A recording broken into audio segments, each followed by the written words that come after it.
आमलकी एकादशी कब है, जाने सही तारीख, पूजा विधि और पारण का समय। सनातन परंपरा में किसी भी मास में पड़ने वाले एकादशी व्रत को सभी व्रतों का राजा माना जाता है।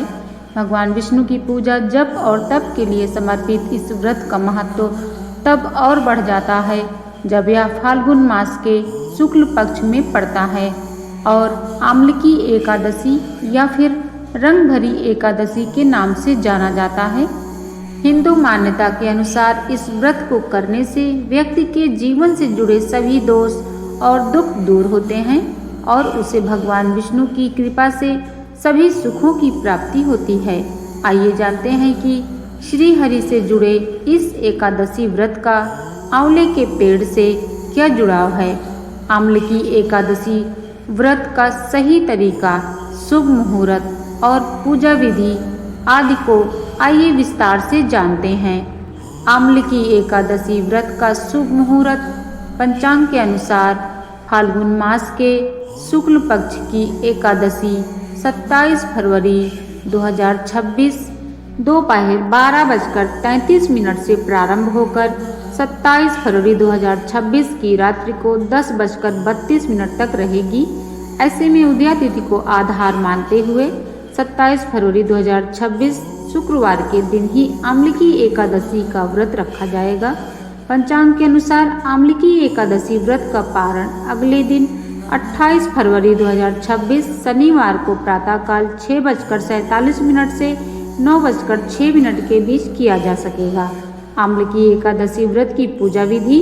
आमलकी एकादशी व्रत की पूजा करने के लिए साधक को इस पावन तिथि पर प्रातःकाल सूर्योदय से पहले उठना चाहिए और स्नान करने के बाद यदि संभव हो तो स्वच्छ पीले वस्त्र धारण करना चाहिए और इसके बाद भगवान सूर्योदय के उगने के समय तांबे के लोटे से सूर्य भगवान को जल देना चाहिए। इसके बाद भगवान विष्णु के इस महाव्रत को विधि विधान से करने का संकल्प लेना चाहिए। इसके बाद यदि संभव हो तो इस व्रत की पूजा को आंवले के पेड़ के नीचे करें, अन्यथा अपने घर के पूजा घर में श्री हरि की मूर्ति अथवा चित्र को गंगा जल से पवित्र करें। अगर मूर्ति की पूजा कर रहे हैं तो शंख से भगवान विष्णु का केसर मिश्रित दूध और जल से अभिषेक करें। इसके बाद चंदन, पुष्प, धूप, दीप, वस्त्र, फल आदि अर्पित करें। आमलकी एकादशी व्रत वाले दिन आंवले के पेड़ की पूजा जरूर करें तथा श्री हरि को आंवले का फल अर्पित करें। इसके बाद आमलकी एकादशी व्रत की कथा करें तथा पूजा के अंत में मंत्र जप करने के बाद आरती अवश्य करें। हिंदू मान्यता के अनुसार बगैर पारण के एकादशी व्रत नहीं पूरा होता है, इसलिए अगले दिन शुभ मुहूर्त में श्री हरि को भोग लगाने के बाद व्रत का पारण करें। एकादशी के कुछ प्रमुख उपाय इस तरह हैं। विष्णु पूजा और अर्पण। एकादशी व्रत के दिन सुबह जल्दी उठकर स्नान आदि के बाद भगवान विष्णु की पूजा करें। विष्णु जी को तुलसी दल यानी पत्ता अर्पित करना अनिवार्य माना जाता है। पीले रंग का उपयोग।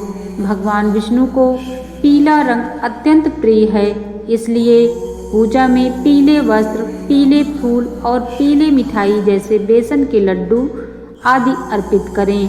तुलसी और पीपल की पूजा। एकादशी पर तुलसी के पौधे के सामने दीपदान अवश्य करें। साथ ही पीपल के पेड़ के नीचे घी का दीपक जलाने से पितृदोष से मुक्ति मिलती है और भाग्य का साथ मिलता है। आंवला उपाय। यदि आप एकादशी पर आंवला का सेवन करते हैं या आंवले के पेड़ की पूजा करते हैं तो इससे पुण्य फल में अपार वृद्धि होती है। दही दक्षिणावर्ती शंख अभिषेक। दक्षिणावर्ती शंख में दूध और गंगा जल भरकर भगवान विष्णु का अभिषेक करें। इससे धन लाभ और अटके काम पूरे होते हैं। दान। एकादशी के दिन पीली वस्तुओं के दान जैसे कि चने की दाल, हल्दी, पीला वस्त्र का दान करना शुभ माना जाता है। सात्विक व्रत। निर्जला या फलाहारी व्रत रखकर मन में विष्णु मंत्रों का जाप करें। इस दिन तामसिक भोजन जैसे प्याज, लहसुन, मांस, मदिरा आदि का त्याग करें। इन उपायों को करने से एकादशी व्रत का पूर्ण फल प्राप्त होता है और मानसिक तनाव से राहत मिलती है। श्री हरि की कृपा आप सभी भक्तों पर सदा बनी रहे। धन्यवाद।